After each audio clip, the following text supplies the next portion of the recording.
Wall Street markets have rebounded after America's inflation numbers in February cooled more than expected. Joining me now is our business reporter, Ed Boyd. Ed, we've seen this trade war really affect the markets. Donald Trump wouldn't like that.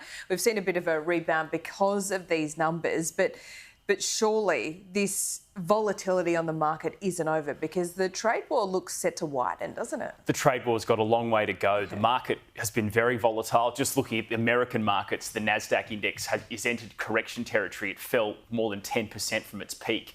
While other markets on Wall Street are down almost 10% as well. It's not just in America that markets are being affected, it's worldwide. We've seen big sell-offs in shares all over the world due to fears that this trade war is going to start slowing down not only America's economy, but all other economies that they have trade deals with.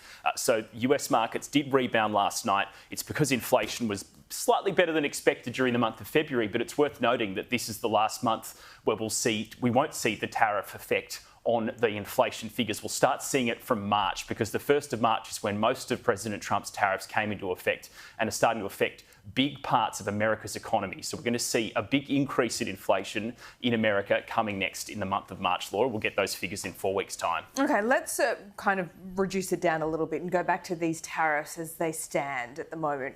Albo's ruled out this morning retaliatory tariffs. I think that's the right thing to do at this point because we've seen that escalation with Canada that, you know, the reciprocal tariffs just go up and up and up.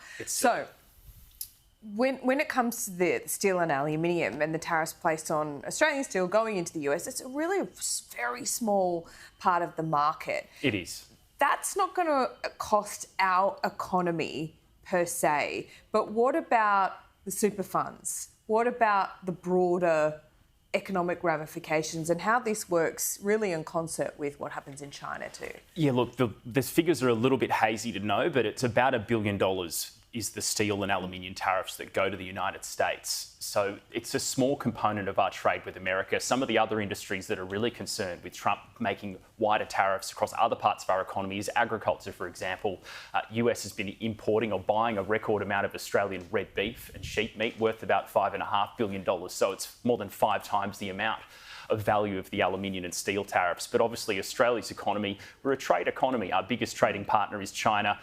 Trump is putting very much more significant tariffs on a lot of Chinese goods. The big fear is if their economy starts to slow down, they start buying less things off us, it will affect our economy. But there's modelling from JP Morgan, they believe the US economy could enter a recession this year. They give it a 40% chance, Laura. So this is a pretty big deal, and that's why markets have been so volatile. There's a lot of fear that US economy is going to slow down significantly, and it's going to affect everybody else.